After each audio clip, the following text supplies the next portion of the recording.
Plaisir exquis de vous retrouver, le point complet de l'actualité, les grandes articulations. Conférence internationale sur le financement du développement, le message du général Mamadi Doumbouya est transmis par le chef du gouvernement. Ça se passe à Séville en Espagne. Les questions climatiques ont filtré, des plaidoyers sont faits également pour plus d'équité. Nouvel entrepôt moderne pour la pharmacie centrale. L'infrastructure est en construction. Le site est logé à Manéa, dans le Grand Conakry. Les travaux sont estimés à 75%. Sur place, des consignes sont données pour l'achèvement de l'édifice. Culture, l'album La Renaissance, c'est à l'actif du slammer André Lelano-Flamy, le maître des mots. On retrouve plusieurs thématiques comme les causes des femmes, les valeurs d'une Afrique unie et développée, ainsi que le programme Simon 2040. C'est tout pour le sommaire. Bonsoir, bienvenue. À Séville, le Premier ministre dévoile le message du chef de l'État, le général Mamadi Doumbouya, message axé sur les contraintes climatiques en matière de financement du développement. Les efforts sur le CNRD au plan économique sont rappelés. Par ailleurs, Amadou Ouriba plaide pour une réforme équitable de l'architecture financière mondiale. Quintessence dans cet extrait. Et maintenant, l'honneur de donner la parole à son Excellence, M. Amadou Ouriba, Premier ministre et chef de gouvernement de la République de Guinée. Excellence, M. Pedro Sanchez, président de la conférence. Excellence, M. Antonio Guterres, secrétaire général des Nations Unies. Excellence, Mesdames et Messieurs, chefs d'État et de gouvernement. Nous saluons le choix de Séville, au cœur de l'Espagne, symbole des relations euro-africaines et du métissage culturel, pour abriter la 4e conférence internationale sur le financement du développement. Au nom de son Excellence, le général d'armée Mamadi Doumbouya, je tiens à saluer la tenue de cette conférence majeure organisée dans un esprit de responsabilité collective à un moment de tension profonde, d'urgence croisée et de promesses fragilisées. Alors que le déficit mondial de financement du développement se creuse dangereusement, nous devons redéfinir la solidarité internationale, non pas comme un principe moral abstrait, mais comme une condition pragmatique de survie partagée. Le monde ne pourra faire face aux risques systémiques qui s'accumulent, qu'il s'agisse du climat, de la dette, des conflits armés, de la sécurité alimentaire ou encore des fractures numériques, qu'en renouvelant profondément les bases du multilatéralisme, en particulier financier. Excellences, Mesdames et Messieurs, notre région est déjà le symbole vivant de ce qui pourrait advenir si la solidarité tarde à se manifester. En effet, la crise sahélienne illustre les risques à l'échelle de la planète des méfaits du changement climatique. La République de Guinée, pays en transformation, riche de promesses, de ressources naturelles, mais vulnérable aux chocs climatiques, économiques et géopolitiques, porte une voix singulière et légitime dans ce débat.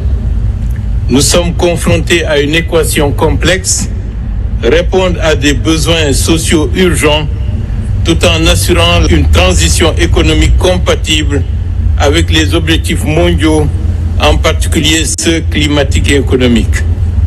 C'est pourquoi nous appelons à des instruments de financement différenciés qui tiennent compte des réalités spécifiques des pays comme le nôtre.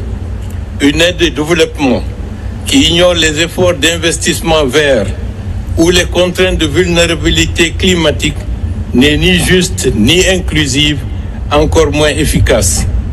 Excellences, Mesdames et Messieurs, la République de Guinée a engagé une transformation profonde de son économie en mobilisant des leviers nationaux, mais aussi en s'ouvrant à l'innovation financière, au partenariat stratégique et à des réformes courageuses dans la gouvernance des ressources publiques. Le programme Simandou, à travers lequel nous articulons notre stratégie de diversification et de souveraineté productive, symbolise cette nouvelle ambition. Il ne s'agit pas simplement de bâtir une économie plus robuste, mais de fonder un modèle endogène et durable, capable de créer des emplois, de générer des chaînes de valeur et de garantir l'accès aux services essentiels. Dans cette dynamique de transformation, la République de Guinée poursuit ses efforts pour préserver et valoriser son patrimoine naturel, porteur d'enjeux écologiques, économiques et humains majeurs pour la région. L'initiative d'inscrire le massif du Fouta Djallon au patrimoine mondial de l'UNESCO s'inscrit dans cette vision qui lie développement durable et coopération transfrontalière.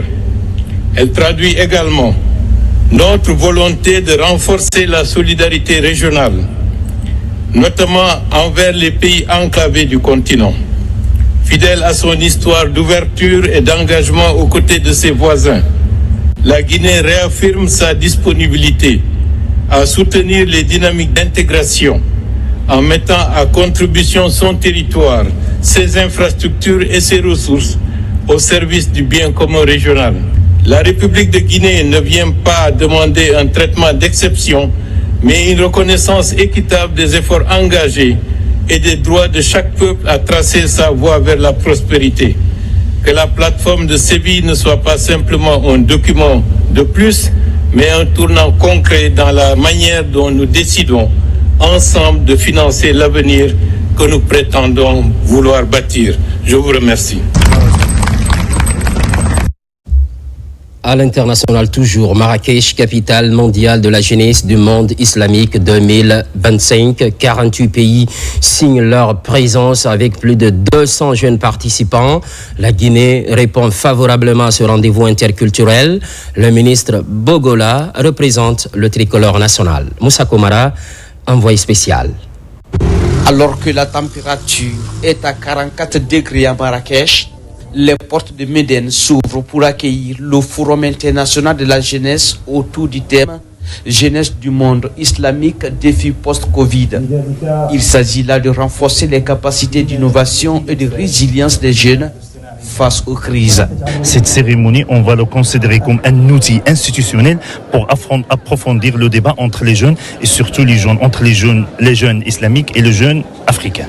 À cet événement majeur, Marrakech, capitale de la jeunesse du monde islamique, plus de 200 jeunes sont venus de plus de 48 pays de l'Organisation de la coopération islamique. C'est une occasion pour démontrer les capacités des jeunes marocains, mais aussi une occasion pour avoir un échange d'expériences sur les différents programmes, projets à destination de la jeunesse islamique, musulmane. Et aujourd'hui, l'objectif étant, c'est justement de pouvoir démontrer que quand le jeune, de manière générale, rêve, ce rêve-là se concrétise en projet à partir du moment où on lui donne les moyens de réaliser ce projet-là. La Guinée, pays membre de l'ECI, est représentée par le ministre de la Jeunesse et des Sports et deux jeunes leaders. Un cadre idéal pour encourager l'audace de la jeunesse dans la créativité. Nos jeunes vont participer à cet événement, ils vont coopérer, ils vont échanger, ils vont discuter des défis du moment sur le plan digital, sur le plan de la tradition, la question de la sécurité, les questions de l'emploi, et tous ces sujets sont à l'ordre du jour. Aujourd'hui, nous nous retrouvons à Marrakech pour parler de cette thématique. Moi, ça me rassure à plus d'un titre. Ce forum international de la jeunesse va durer des jours. La jeunesse après la pandémie de Covid-19, priorité et attente, les répercussions de la pandémie de Covid-19 et son inclusion économique des jeunes sont entre autres thématiques qui seront au menu ce mardi. Diplomatie, présentation des lettres de créance aux Maldives, un archipel situé en plein cœur de l'océan Indien, c'est sur le continent asiatique bien sûr. L'ambassadeur guinéen a officiellement remis les documents d'accréditation au président maldivien, symbole d'une nouvelle coopération entre la Guinée et les Maldives. Makemedonzo, compte rendu. Après Katmandou, Colombo et New Delhi, l'ambassadeur Alassane Conté est aux Maldives. Une visite officielle pour la cérémonie de remise des lettres de créance. Reçu en grande pompe par les autorités maldives, le diplomate guinéen a présenté des documents au président Mohamed Muizou. Des lettres qui l'accréditent dans ce pays tropical de l'océan Indien comme ambassadeur extraordinaire et plénipotentiaire de la République de Guinée. Nous avons passé en revue l'ensemble des relations bilatérales entre la Guinée et les Maldives, notamment dans les domaines culturels, scientifiques, économiques, politiques, surtout dans les échanges entre les deux pays. Le nouvel ambassadeur aux Maldives a mis la cérémonie à profit pour transmettre à son hôte le message de franche collaboration du président guinéen, le général Mamadi Doumbouya. Un boulevard de coopération s'ouvre désormais entre les deux pays. L'audience a permis d'avoir une convergence d'idées, non seulement au niveau des changements climatiques, sur les questions de changement climatique, mais aussi au niveau de la Oumma islamique où les deux pays collaborent étroitement dans le cadre du raffermissement des relations entre les deux pays. Ensuite, l'ambassadeur Alassane Conté a été reçu par le ministre des Affaires étrangères des Maldives. Une rencontre pour préparer le terrain à un entretien fructueux entre les chefs de la diplomatie des deux pays. C'est officiel, le démarrage du recensement général de la population et de l'habitat. C'est ce mardi 1er juillet, par décret du chef de l'État, une opération d'envergure pilotée par l'Institut national de la statistique. Bien avant, le ministre du Plan et de la Coopération internationale a fait une déclaration. Elle est commentée par Tabassila. Le dénombrement principal du 4e recensement général de la population et de l'habitation, RGPH4, débutera officiellement le mardi 1er juillet 2025 et prendra fin le jeudi 31 juillet 2025 sur toute l'étendue du territoire national. C'est un processus conforme aux recommandations des Nations Unies, une opération statistique d'envergure réalisée tous les 10 ans. Chers compatriotes, il permet de disposer des informations sur l'effectif de la population, sa répartition, sa structure, sa dynamique, sa composition, ainsi que ses caractéristiques socio-démographiques, économiques et culturelles. Il permettra ainsi d'évaluer les besoins de la population, notamment en termes d'écoles, de structures sanitaires, d'infrastructures énergétiques, religieuses, de transport et de télécommunications. Le RGPH4 concerne toutes les personnes résidant en Guinée, quelle que soit la nationalité, l'âge et le genre. Par ailleurs, les résultats du RGPH4 joueront un rôle crucial dans la mise en œuvre du programme Simandou 2040 qui nécessite des données fiables et actuelles. Chers compatriotes, c'est pourquoi je vous invite solennellement à participer activement au RGPH4. Accueillez les agents recenseurs, coopérez avec eux, donnez des informations réelles. Le recensement, c'est l'affaire de nous tous. Ensemble, mobilisons-nous pour le 4e recensement général de la population et de l'habitation, pour une Guinée mieux planifiée, plus équilibrée et résolument tournée vers l'avenir. Les données à collecter sont strictement confidentielles et protégées par la loi. Elles ne seront utilisées qu'à des fins statistiques. Autre facette de l'actualité, promotion de la paix et de l'unité nationale, les bonnes actions se multiplient à tous les niveaux. Cette fois-ci, ce sont les femmes, anciennes parlementaires réunies en coalition, qui attirent l'attention du CNT sur une question cruciale, l'implication des jeunes et femmes dans le renforcement du tissu social. Mamadou Saliouba. Attachée à la cohésion sociale et à l'unité nationale, elle porte la voix de la couche féminine et des jeunes. Réunis au sein de la coalition des femmes parlementaires pour la paix, les droits et le développement, elles viennent plaider la cause des femmes au Conseil national de la transition à travers la vice-présidente de l'institution. Les femmes guinéennes sont les piliers de notre communauté. Elles sont les premières victimes des crises, mais aussi les premières actrices de la résilience, de la reconstruction. L'implication des femmes et des jeunes n'est pas seulement une question de justice sociale. C'est une nécessité stratégique pour garantir une paix durable. Intégrer les femmes et les jeunes dans les instances de prise de décision et dans le processus de renforcement de la cohésion sociale, c'est le credo porté par ces femmes. Auprès de la vice-présidente du CNT, il bénéficie d'une écoute attentive. Au nom du président du CNT, au nom de tous les conseillers, que nous sommes déjà dans la dynamique. Et votre interpellation ne pourra que renforcer notre conviction pour dire que la paix, la cohésion sociale, le vivre ensemble, c'est les femmes. Après le CNT, ces femmes comptent porter la voix de la couche féminine et de la jeunesse auprès de certains départements comme le ministère de la promotion féminine, celui de la jeunesse, mais aussi à la primature.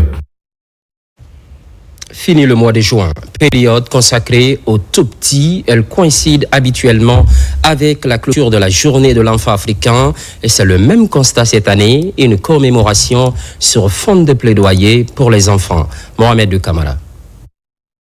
Cette activité marque la clôture du mois de l'enfant guinéen 2025.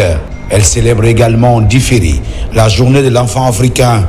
Ces deux événements dédiés à la promotion des droits des enfants viennent meubler les activités du mois de l'enfant. Je voudrais saluer l'effort du gouvernement et par ricochet le président de la République, le général Mamadi Doumbouya, pour sa détermination à construire une société guinéenne inclusive et protectrice pour les enfants que nous sommes. Nous sollicitons du gouvernement des actions ci-après. Augmenter l'allocation budgétaire aux secteurs sociaux sensibles à l'enfance. Prendre en compte les besoins des enfants dans les plans de développement nationaux et locaux. La réalisation des droits des enfants est une préoccupation du gouvernement guinéen, accompagné par les partenaires au développement. L'UNICEF réaffirme son engagement à continuer à travailler avec le gouvernement et en concertation avec les partenaires pour accompagner le renforcement des capacités institutionnelles, soutenir la production et l'analyse des données fiables, plaider pour une budgétisation sensible à l'enfance. Dans sa vision de favoriser l'émergence d'élites pour la Guinée de demain, le CNRD a promu des enfants à travers le Britannique militaire. Cette école d'excellence prépare et assure l'avenir des enfants qui y étudient et fait la fierté nationale.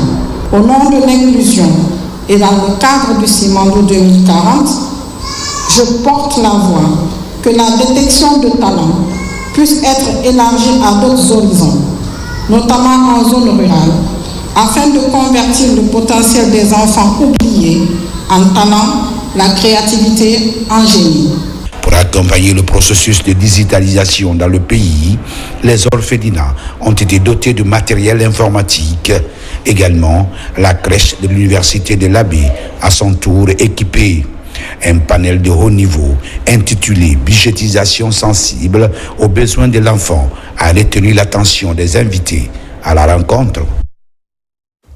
Pendant ce temps, la question foncière est en débat à Conakry. Les acteurs mutualisent les interventions. Plusieurs départements ministériels sont concernés. Finalité, doter la Guinée d'une bonne politique foncière. Aboubakar Djabi, explication. En Guinée, la vulgarisation de la politique foncière reste l'une des priorités phares du gouvernement. Ces derniers temps, les réflexions s'accentuent sur la question foncière pour faciliter l'élaboration des documents stratégiques majeurs.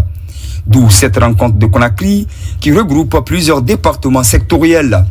Elle est initiée par Accord Guinée en collaboration avec la plateforme nationale multi-acteurs sur le foncier. C'est une situation très stratégique, étant donné bien sûr qu'on a un code foncier domanial qui existe depuis 1992, mais le dispositif législatif et institutionnel aujourd'hui reste vraiment un peu faible, n'est-ce pas, pour pouvoir répondre aux grands enjeux liés à l'accès, n'est-ce pas, sécurisé à la terre, lié, n'est-ce pas, à tout ce qui est promotion des droits coutumiers liés au foncier.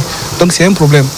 La participation ne concerne pas seulement une catégorie d'acteurs, parce qu'ici on a parlé de la société civile des OP, mais il y a aussi tous les autres acteurs qui devraient participer, donner leur avis pour qu'à l'arrivée, les outils qui seront développés notamment la politique foncière, la loi et les textes d'application, reflètent le consensus national. Cette rencontre de partage d'idées se tient pour appuyer le processus de réforme foncière engagé par l'État guinéen et ses partenaires comme la FAO. Ici, ces acteurs prennent connaissance du contenu des documents élaborés pour promouvoir la gouvernance responsable des régimes fonciers en Guinée. On a estimé que si ce qu'on a fait jusqu'à maintenant n'est pas ressorti, n'est pas présenté aux acteurs, donc on risque d'avoir des soucis par rapport à la présentation de ces résultats. On a essayé de mettre tous les acteurs dans le domaine ensemble pour qu'on se complète. Parce que seulement un acteur ne peut pas jouer un grand rôle dans le cadre de la politique foncière. Par cette rencontre, il est question pour les participants de s'inspirer des bonnes pratiques foncières des autres pays africains, comme le Mali, le Sénégal et le Burkina Faso.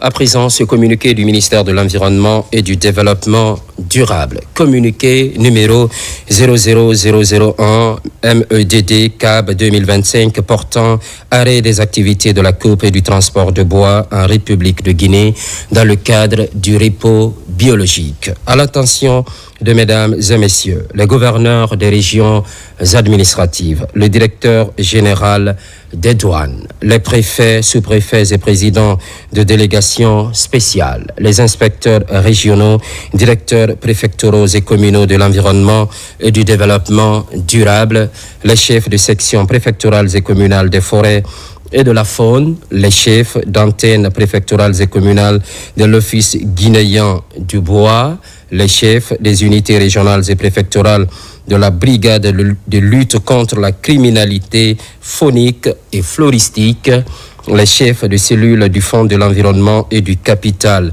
naturel, le commandant de la brigade de lutte contre la criminalité faunique et floristique, le commandant de la gendarmerie environnementale, les acteurs de l'exploitation forestière, les responsables des débarcadères. En application des dispositions du décret de 2017-338 PRG SGG du 28 décembre 2017 portant promulgation de la loi L 2017-060 AN du 12 décembre 2017 en ses articles 42 et 81 et de l'arrêté numéro A 2016-5059 MEF CAB SGG du 5 septembre 2016 portant réglementation de l'exploitation forestière, notamment en son article 59, pour des raisons d'intérêt écologique et de gestion rationnelle des ressources forestières, les activités de coupe et de transport de bois sont arrêtées du 7 juillet au 30 septembre 2025 sur toute l'étendue du territoire national. Cette interdiction inclut l'importation de madriers. La reprise des activités de coupe et de transport fera l'objet d'un autre communiqué du ministère de l'Environnement et du Développement durable. Tout contrevenant au présent communiqué se verra appliquer les sanctions prévues par la réglementation et la législation en vigueur. Les services compétents sont chargés, chacun en ce qui le concerne, de veiller à l'application stricte du présent communiqué. Le ministère de l'Environnement et du Développement durable en appelle à la collaboration de toutes et de tous pour la sauvegarde du patrimoine forestier national. Faite à Conakry le 1er juillet 2025, la ministre de l'Environnement et du Développement durable, Djami Diallo. Et puis, ce voyage d'études auprès de plusieurs institutions des forces armées sénégalaises. La mission est composée d'officiers guinéens et ceux de 8 pays étrangers. L'objectif étant de renforcer la coopération militaire. De retour de Dakar, adjudant-chef Oumar Kamara de la presse militaire. La 4e promotion de l'école d'état-major Guinée a récemment effectué une visite institutionnelle auprès des forces armées sénégalaises. Conduite par le colonel Blaise Konaté, cette mission s'inscrit dans une dynamique de coopération militaire entre la Guinée et le Sénégal. Elle vise à offrir aux officiers stagiaires issus de plusieurs nationalités un aperçu global du dispositif de défense et de sécurité de ce pays frère. Nos autorités militaires qui ont bien voulu mettre tous les moyens à leur tête le ministre de la Défense nationale, passant par le chef d'état-major général des armées, pour que l'école d'état-major Guinée puisse faire ce voyage en toute sérénité et en toute sécurité. Forte de 29 officiers stagiaires et de 7 membres de l'encadrement, la délégation guinéenne s'est successivement rendue à l'état-major général des armées, aux états-majors des forces aériennes, terrestres et maritimes, à la gendarmerie nationale, à la brigade spéciale des sapeurs-pompiers, ainsi qu'à l'Institut supérieur de défense du Sénégal. La délégation a eu droit à des présentations détaillées sur les missions, l'organisation et les capacités opérationnelles des différentes composantes des forces armées sénégalaises. Déjà, les gens sont toujours intéressants, dans la mesure où il faut toujours tirer le positif de toutes les institutions et essayer maintenant de trouver une approche commune, une réponse africaine à nos défis et à nos problèmes africains. Nous avons retenu au cours de cette visite plein d'enseignements, sa capacité à contribuer de façon très majeure à la sécurité non seulement nationale mais internationale. En marge de ces visites, les officiers stagiaires de l'école d'état-major Guinée ont également visité le monument de la Renaissance africaine, l'île de Gouri et l'ambassade de Guinée à Dakar. Un dîner gala a été offert par l'état-major général des armées sénégalaises. Nous exprimons notre profonde gratitude aux forces armées guinéennes pour cette confiance renouvelée et espérons qu'au terme de cette semaine de visite, vous avez une meilleure visibilité sur l'organisation et le fonctionnement de nos forces armées. Nous adressons nos chaleureuses félicitations aux autorités sénégalaises à tous les niveaux, que ce soit l'état-major général, que ce soit le commandement civil, le ministère de la Défense, pour leur contribution pour la réussite de cette mission. La visite s'est achevée dans une atmosphère chaleureuse et fraternelle, ponctuée par une prestation artistique du bataillon de musique des forces armées sénégalaises, suivie d'un échange symbolique de cadeaux, témoignage fort de l'amitié et de la coopération entre les deux pays. Prytanée militaire, encouragement des apprenants, des prix sont remis aux meilleurs élèves qui se sont distingués au cours de l'année scolaire. Des encadreurs également reçoivent des récompenses. C'est le chef d'état-major général des armées qui préside la cérémonie. Caporal Mabinti Keïta, aussi de la presse militaire.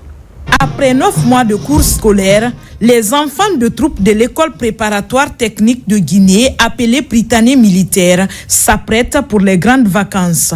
C'est dans cette dynamique que la direction de cet établissement et la hiérarchie militaire récompensent les meilleurs élèves et encadreurs qui se sont distingués durant l'année écoulée. Une initiative qui vise à encourager l'excellence au sein des forces armées guinéennes, comme le prône le président de la République, chef de l'État, chef suprême des armées, le général d'armée Mamadi Doumbouya. De sa création à aujourd'hui, le Prytanée militaire de Guinée compte 132 élèves, dont 42 filles, venues de différents horizons. Il faut noter que cette année, pour la toute première fois, nous avions eu le privilège de recevoir 10 élèves de pays frères. Aux autorités de ces pays, nous leur disons merci pour la confiance placée en nous. Les enfants de troupes que voici sont à présent bien conscients de ce que l'instruction et l'éducation peuvent apporter à l'édification sur la base solide de notre nation. J'ai remarqué que la priorité est donnée aux pays africains dans les formations en Guinée. Ça, c'est toutes les formations. Donc, ça nous réjouit beaucoup et ça nous fait plaisir. Heureux de recevoir ces prix, les récipiendaires s'engagent davantage à redoubler d'efforts pour maintenir le même élan pour les prochaines années. Pour avoir ces 2 prix, je me suis engagé dès le début de l'année.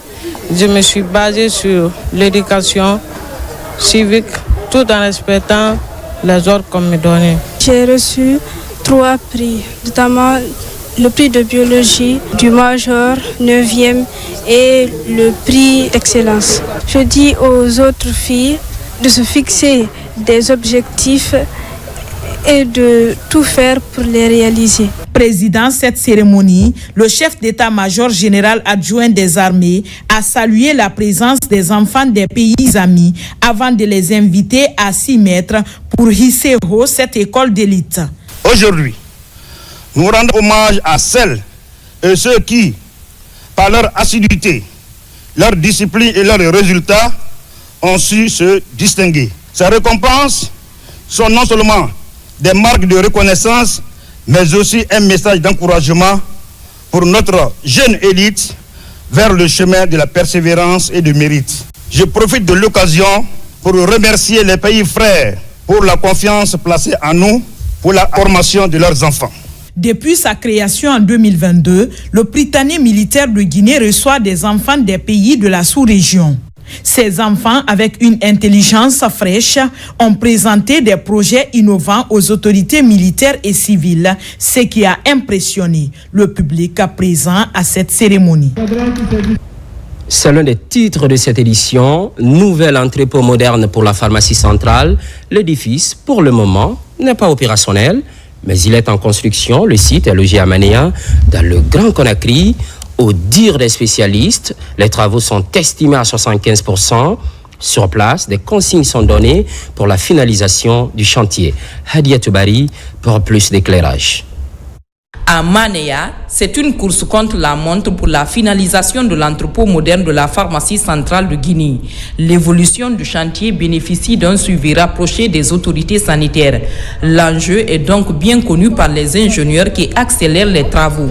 Sur place, les compartiments prennent progressivement forme. Les chambres froides sont les plus attendues. Nous sommes ravis de rapporter aujourd'hui que l'aile qui est dédiée au programme élargi de vaccination qui va venir tripler les capacités de stockage en vaccins est presque à 90% achevée. Nous avons instruit les équipes à accélérer ce chantier parce que suite à la survenue de l'incendie du programme élargi de vaccination, aujourd'hui c'est presque une urgence pour nous de trouver des espaces de stockage supplémentaires pour pouvoir reconstituer le stock de vaccins qui a été perdu. Le 95% de travail principal est fini. Maintenant les articulations avec un peu de béton. Ça c'est un mois, journée 30, nous finissons tout. La réunion du comité de pilotage avec l'entreprise chinoise en charge de la construction donne l'occasion d'évoquer les principaux problèmes. Et le paiement de la contrepartie de l'État est tête de liste. Ce projet est un cofinancement et dont les partenaires ont déjà complètement bouclé leur financement et l'État également est en train de tout mettre en œuvre pour boucler son financement. C'est un modèle très moderne qui est conçu, qu'on appelle les magasins préfabriqués, avec tous les nécessaires qu'il faut en cas d'incendie, les éléments qui luttent contre l'incendie, la gestion de la température et comme vous le savez, tous les produits de santé, quelle que soit la nature, peuvent s'adapter à ces infrastructures. Un nouveau délai de finalisation des travaux de construction de l'infrastructure sanitaire est fixé au 31 juillet. Tous les regards sont tournés vers le respect des engagements pris par toutes les parties prenantes. Au même moment, l'abus et le trafic de drogue, on en parle. La lutte s'intensifie. Une journée entière est instaurée par les Nations Unies depuis 1987. En Guinée, la riposte se fait sur forme de sensibilisation. Les jeunes sont la principale cible. Al-Khali Kamara, Mohamed Cherif Kamara. Le 26 juin marque la journée internationale de la lutte contre l'abus et le trafic de drogue. Adoptée en 1987 par l'Assemblée générale des Nations Unies, en Guinée, c'est à travers une visioconférence que l'Institut itinérant de formation et de prévention intégré contre la drogue et autres conduites additives, ici rencontre d'information et de sensibilisation. Cette journée porte ouverte s'inscrit dans le cadre pour commémorer la journée internationale contre la drogue. Votre mobilisation autour de cet événement prouve à suffisance votre engagement indéfectible à contribuer à la lutte contre la consommation des substances psychoactives dans notre pays. Plusieurs personnalités ont pris part à la rencontre, notamment le secrétaire général des services spéciaux de la présidence de la République, le représentant du haut commandement de la gendarmerie nationale, ainsi que le représentant de l'ONG Génération Sans Tabac en Guinée. En choisissant cette journée comme thème, briser la chaîne, prévention, traitement et rétablissement pour tous.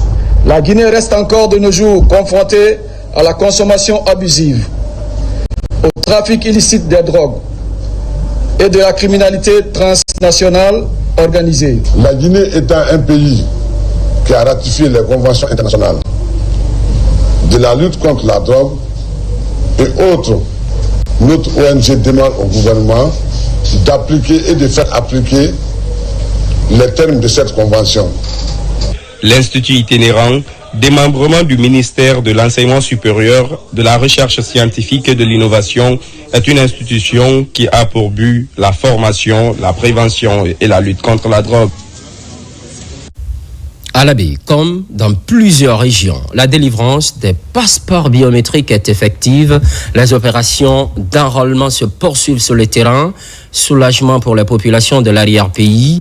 Une initiative présidentielle vivement saluée. Alpha Isiagaba, Suleiman Kondé. C'est un vieux rêve qui se concrétise dans la capitale du Fouta. À la baie, les opérations d'enrôlement et de délivrance des passeports biométriques ont été lancés par le ministre Bachir Diallo. À la direction régionale de la police, les kits sont déjà sur place et les opérations ont commencé. Cet événement marque une étape décisive dans notre démarche visant à renforcer l'accès aux services administratifs, à simplifier les démarches pour nos citoyens et à moderniser notre système de gestion des documents officiels. L'acquisition des passeports biométriques, c'est une composante essentielle de la vision du président, le général Mamadi Doumbouya, de satisfaire tous les besoins, tous les services publics dont nos citoyens ont besoin.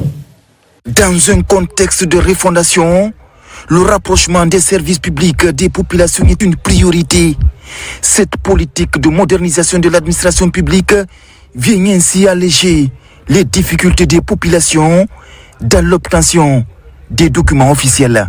Aujourd'hui, on ne peut que remercier le général Mamadi Doumbouya parce que ça confirme encore l'engagement du pouvoir central à amener l'administration près des administrés. Les mêmes opérations d'enrôlement et de délivrance des passeports biométriques sont déjà en cours dans les autres régions administratives du pays. Pour la région de la baie, ce sont les préfectures de Mali, Koubia, Tougué et Leloma qui sont directement concernés. Sur tout autre plan, enquête agricole, les agents impliqués se perfectionnent. Il s'agit de consolider les compétences professionnelles sur la collecte des données agricoles. 6 jours de remise à niveau afin de maîtriser les nouveaux outils favorables aux statistiques agricoles. Marwan Kamara, Fodé Kamara. Ce renforcement des capacités est initié à l'intention de 230 agents impliqués dans l'enquête agricole annuelle pour la campagne 2025-2026. Une étape cruciale pour assurer la fiabilité et la pertinence des informations collectées sur le terrain. Elle couvrira divers aspects allant de la compréhension des objectifs de l'enquête à la maîtrise des outils de collecte et à la communication avec des producteurs agricoles. On a essayé de recruter 230 agents pour plus de 15 000 ménages qui vont travailler pour donner à la Guinée la production réelle du pays. Ce projet d'harmonisation et d'amélioration des données est mis en œuvre par l'Agence nationale des statistiques agricoles et alimentaires, ANASA. Durant 6 jours, il va permettre d'outiller les agents enquêteurs et superviseurs pour le bon déroulement du processus de collecte des données sur le terrain. Il est nécessaire d'apprendre les agents sur la méthodologie parce qu'il ne faut pas oublier que la statistique, il faut toujours passer par des méthodes scientifiques. Il y a la pose des carrés de rendement et l'application est utilisée pour tous ces aspects. Former ces jeunes qui sont dévoués à être sur le terrain et remonter des informations sur des failles et des avantages de l'agriculture, non seulement dans toute la République, mais en particulier dans la région administrative de Kindia. Ce programme est financé par la Banque mondiale à travers le projet de développement de l'agriculture commerciale en Guinée, PEDAG, du ministère de l'Agriculture et de l'Élevage. Parallèlement, mise en place des activités génératrices de revenus. Cela passe par la formation. Près de 300 femmes sont concernées. Elles ont l'occasion d'apprendre aussi la gestion financière. L'AB abrite la session à la cérémonie de clôture, autorités locales et partenaires de l'Union européenne. Noumousso Diakité. Pendant plusieurs jours, 278 femmes issues de différents secteurs d'activité ont appris à gérer efficacement leurs ressources et à démarrer une entreprise capable de générer des revenus. En parallèle, de nombreuses personnes ont été sensibilisées aux violences basées sur le genre. Soutenu par le ministère de la Promotion féminine, de l'enfance et des personnes vulnérables, le projet est mis en œuvre par l'ONG étudiante Futur Guinée sous financement de l'ambassade d'Allemagne. Cette cérémonie de remise des satisfecits marque un nouveau départ pour ces femmes. Un acquis dont la pérennisation repose sur l'engagement, la motivation, mais aussi sur la solidarité. Les femmes sont un facteur clé qui est parfois, c'est comme caché au milieu d'une pièce. Et c'est comme ça que les femmes n'ont pas la possibilité de contribuer aux revenus de la famille. La solution la plus rapide, mettez-vous en contact avec ceux qui ont profité de ce projet. Les femmes, ce sont les éducatrices. Les femmes, ce sont les entrepreneuses.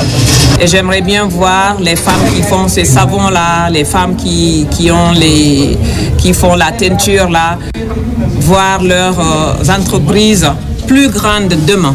En Guinée, de nombreuses femmes font un pas important vers l'autonomie financière. En organisant cette séance de formation, l'ONG étudiante Futur Guinée encourage et promeut l'entrepreneuriat féminin, reconnu comme un moyen essentiel pour le développement des communautés. Première édition du Congrès international des jeunes. Le lancement est effectif à Conakry, une initiative de l'association internationale Famille Je Vous Aime. Il est question de favoriser le partage d'expériences pour une participation active au développement du pays. Sona Sagno dans les détails. La première édition du Congrès jeune de l'organisation internationale Famille Je Vous Aime s'est tenue à Conakry. L'objectif, accompagner les jeunes vers l'emploi, l'éducation, promouvoir l'agriculture et lutter contre l'immigration irrégulière à travers l'insertion et la réinsertion socio-professionnelle. On a 15 pays membres dont partagés des 3 continents pour permettre à l'insertion et réinsertion des jeunes et aussi faciliter l'organisation, l'information et l'orientation des jeunes à travers l'assistance sur l'entrepreneuriat, aussi la sensibilisation sur l'immigration clandestine. Que les jeunesses africaines soient leurs propres maîtres, encouragées à rester, vivre chez soi, rendre leur avenir meilleur à travers ce qu'ils font. Au programme, des sessions de renforcement de capacités pour aider les jeunes à améliorer leurs conditions de vie et participer activement au développement du pays. C'est quelque chose de très important parce que pour nous, la réussite de nos sociétés, de notre mission, de toutes les politiques commence par la famille. Il faut absolument la sainteté de la famille. Et nous allons pousser cette initiative.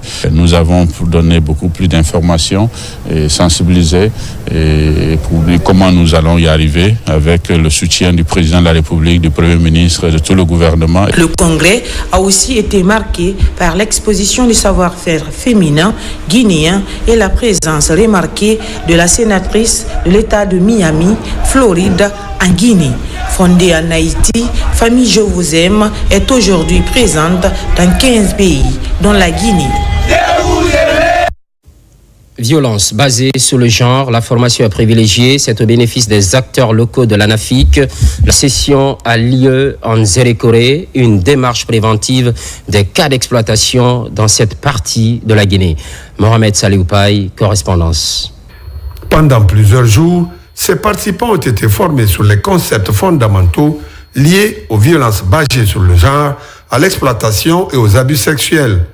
Ils ont également été outillés sur les procédures de référencement des plaintes sensibles en mettant l'accent sur le respect de la confidentialité, la prise en charge des survivants et la coordination avec les structures compétentes. Les violences basées sur le genre constituent de nos jours un fléau causé par l'inégalité de sexe et l'abus du pouvoir. Les résultats de l'enquête réalisée en 2016 par le ministère de l'Action sociale et de la promotion féminine ont montré une prévalence cumulée de 92% chez les femmes âgées de 15 à 60 ans. Vous avez été choisi comme point focal et autres au compte de vos communautés. C'est vous qui devrez maîtriser, essayer de nous aider afin que les communautés soient informées et puissent diminuer maintenant les risques. Un des volets essentiels de cette formation, le code de conduite individuelle, un ensemble de règles éthiques que doivent observer tous les intervenants communautaires. Donc, l'autre aspect, c'est de veiller aussi dans vos communautés afin que les questions de violence, abus, exploitation sexuelle puissent être minimisées. L'autre l'a dit, nous ne sommes pas en train de lutter. Notre mission, c'est d'amener les gens à comprendre et à prendre garde.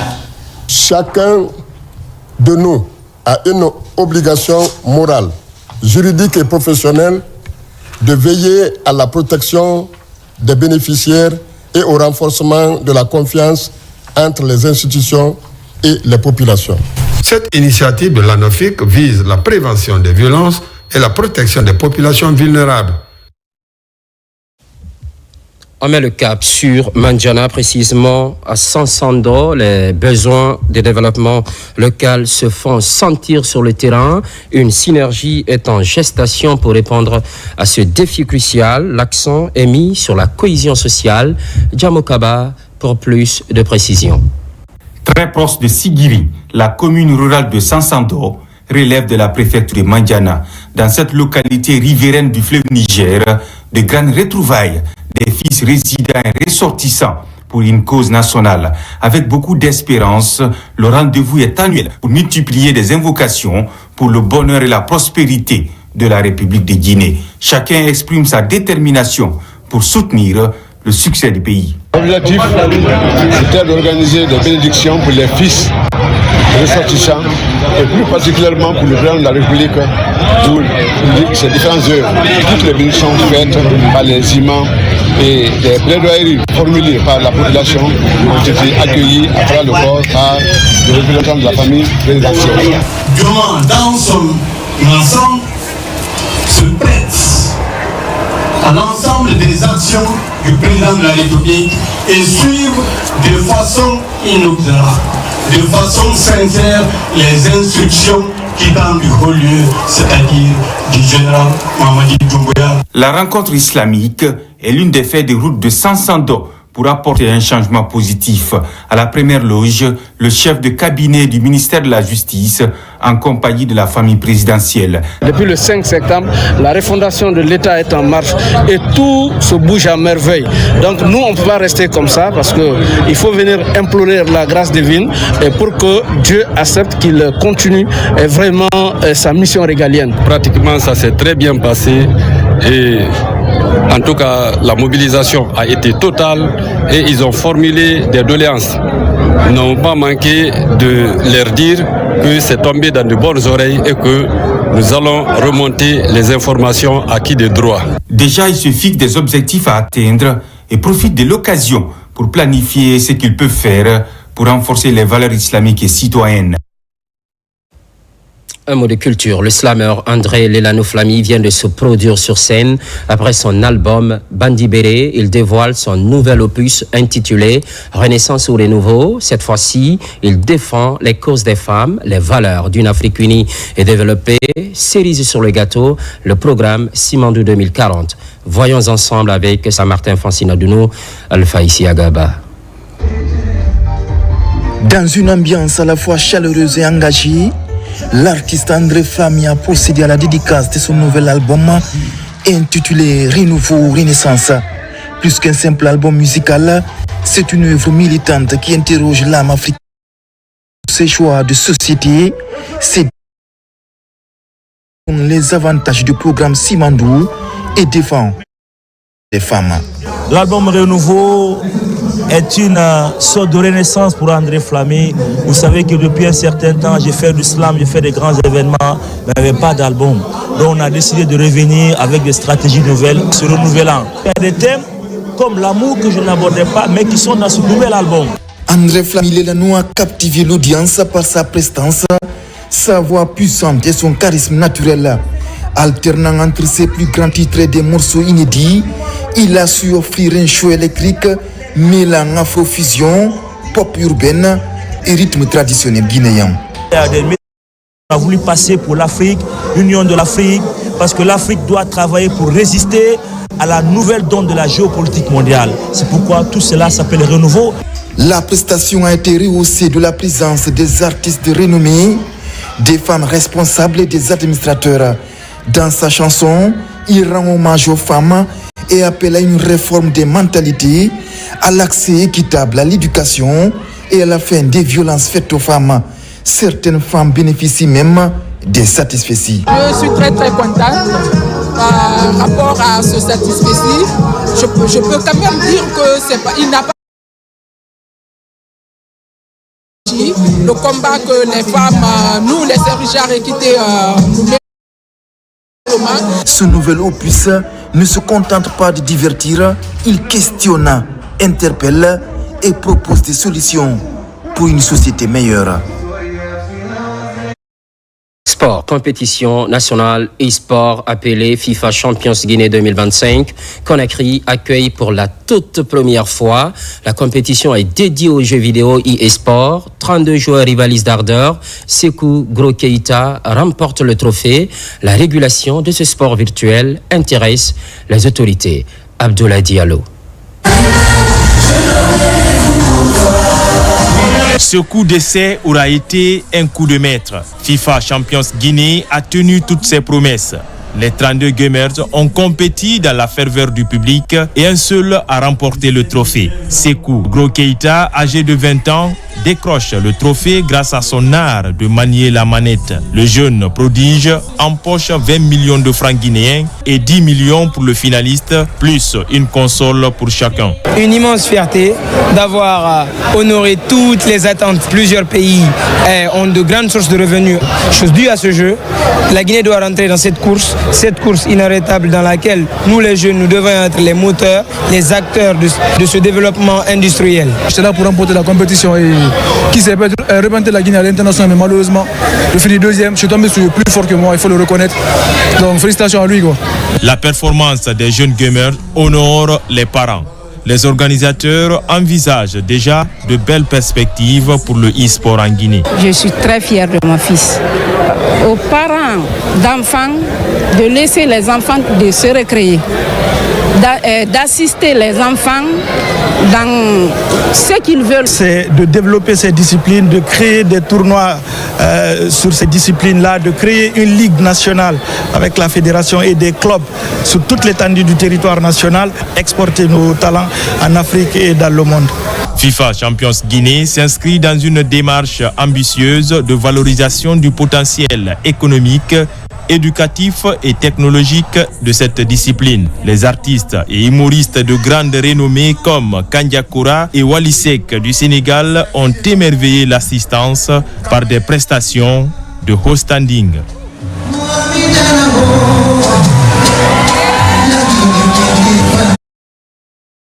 Le bref secteur de la pêche biologique s'est acté également pour cette année.